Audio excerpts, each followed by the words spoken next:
What's up? It's Rowan here from Art of Smart Education with another weekly HSC Economics stats update. In this update, we're going to be unpacking all things to do with the monetary policy decision. But note, there's a couple of interesting things we're going to look at. We're going to explore a concept called the neutral rate of the cash rate or interest rates.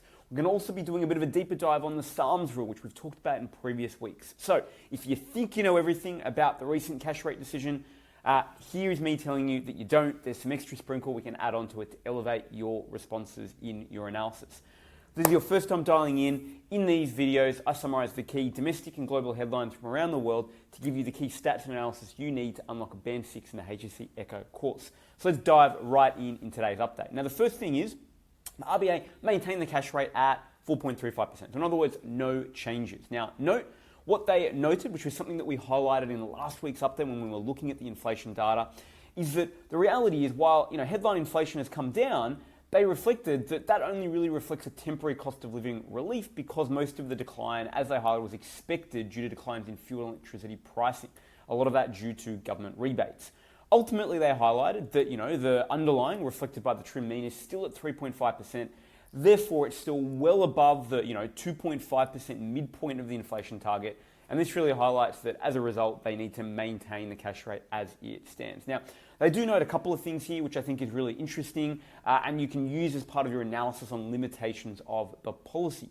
So one of the things they do continue to acknowledge is that some of the uncertainty in the unemployment market has similarly stabilized. Okay, the unemployment rate is 4.1%. Yes, it's grown from sort of the low of 3.5, but the participation rate remains at highs. Vacancies are still elevated, and in particular, the average hours worked have stabilized.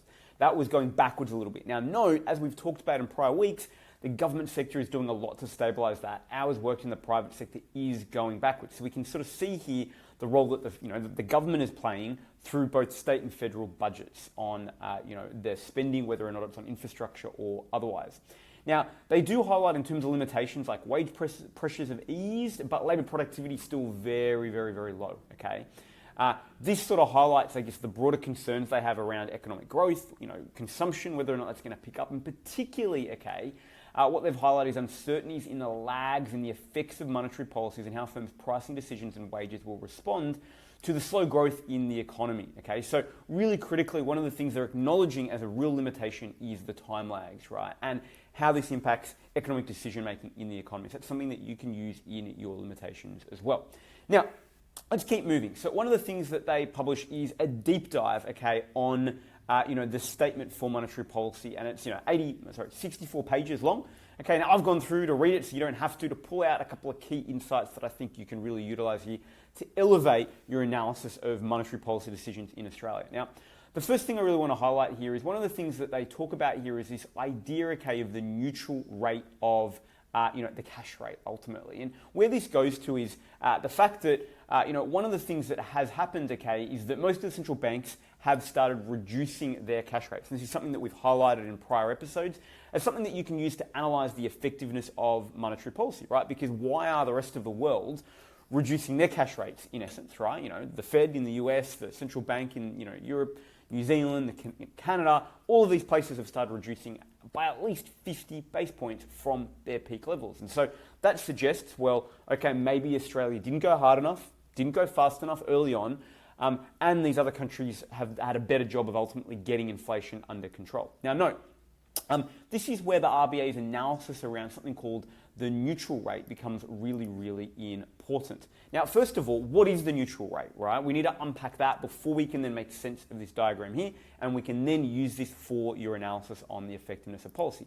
Now, it proves to be really helpful that the RBA have these, great speeches that they produce that are available, in terms of the transcripts on their websites. Now, note, most students absolutely sleep on these, but often they go into greater depth and provide greater insights that you could use. So I would fully recommend don't sleep on the speeches on the RBA website. Now note, they have an article, a speech that touches on this exact point. What is the neutral rate? Now the neutral rate, as they've defined here, is this idea that when the policy interest rate is low enough, it stimulates demand. When it's high enough, it restrains demand. And so the point is there must be somewhere in the middle, where the policy is neither expansionary, neither contractionary. It's neutral, at its core. Now, note, there are some variations of this, and I think ultimately, the clarification is here, right? The neutral rate is really a long run rate, okay, ultimately at the end of the day. It's a long run concept, I should say here.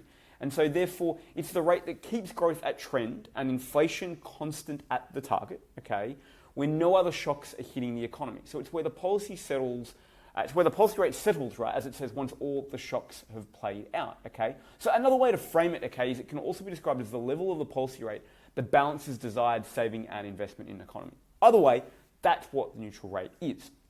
So if we now go and look at this analysis here, this is estimates of policy restrictiveness, okay, the degree to which the policy is trying to reduce economic growth or be contractionary in nature. And so what the RBA has done here is they've stripped out, right, okay, this is the current policy rate across New Zealand, Norway, US, UK, Euro, Canada, Australia, Sweden.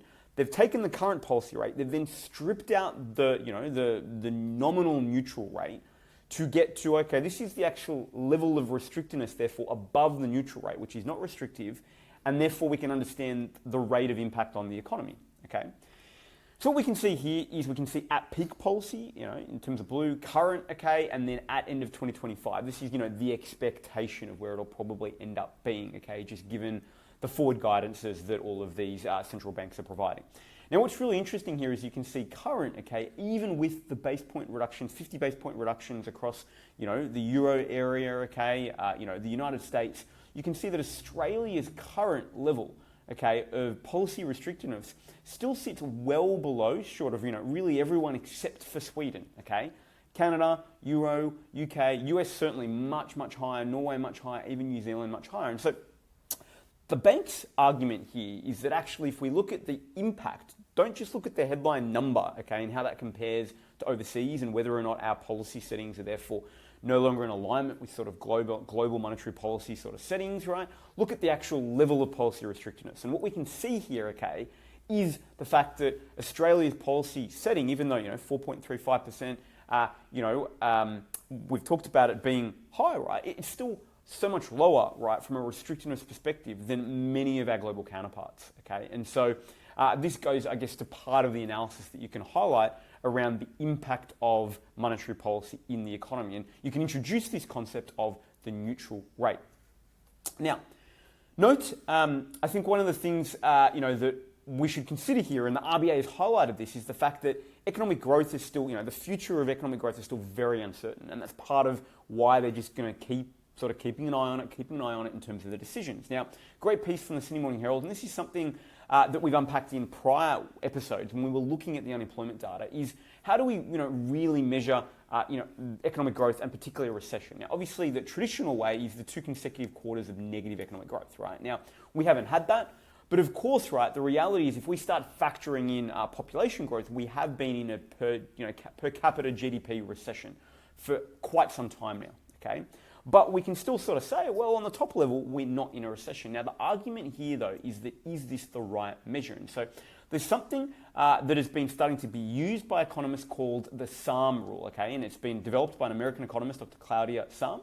And this is something that we have mentioned briefly in prior episodes when we were evaluating what was going on in the labour market. Now, ultimately, okay, this tool has been used, and her rule has been used, and it's only missed the mark twice in the past US, 11 recessions. So it's fairly accurate in being a predictor of when recession is going to occur. Now, ultimately, it's a very simple measure, okay? It basically looks at the 3-month moving average of the national unemployment rate, and it compares it, okay, with the lowest value it hit in the prior 12 months. So the basic idea here, 3 months, comparing it to last year, and when the current rate is 0.5% higher than the lowest point in the previous year. So let's say the current rate this year is, let's make these numbers up, 5%, where last year it was 4.5% at its lowest rate, okay? Her rule says we're in the earliest stages of a recession, okay? Now, the whole point of this is it's about trying to identify a recession before it actually happens so that then the government can make decisions, policy decisions, to try to prevent this from occurring.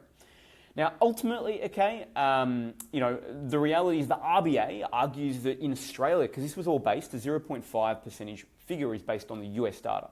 So you can't just import that into Australia. In the Australian context, okay, the RBA suggests that this should only be triggered when you hit 0.75%, okay, rather than the 0.5%. Okay, and so the positive here is, Australia's labour market has been very resilient. We're still at 4.1%, but we have been very close to that 0.5. We've been in the high 0.4s for the past few months, indicating that we might be on the edge, okay? Now, the reality here, therefore, is depending on which rule you apply, 0.5, 0.75, right, it paints a very different picture, right, on whether or not we are close to a recession or not. I think the point to highlight, though, is that arguably, right, this is what the RBA is trying to balance here and juggle in terms of their cash rate settings. And so you can start referencing the SARM rule, right, when you're evaluating effectiveness of government policy in achieving economic growth objectives by looking at the role in which maybe we need to also be considering not just the straight, well, we've got no negative 2 quarters of GDP, so we're not in a recession. We can later on to look at per capita GDP recessions, but also the SARMS rule and looking at the change in unemployment. Now, the final bit of news is obviously Donald Trump got elected in the United States. I think you'd have to be living under a rock to not know that. What does that mean for Australia? Well, look, it's early days, but one of the things that the US president has highlighted is his intention to place baseline tariffs on 10% of all imported goods, with up to 60% and 100% for China and Mexico, respectively. And so the question is, okay, what impact does that have on Australia? And as Chalmers says, Australian Treasurer, we're not immune from these trade tensions. However, okay, the positive thing that we can highlight here, okay, is that based on modelling undertaken by the Treasury Department, okay, they expect only a small reduction in Australia's output and additional price pressures in the short term.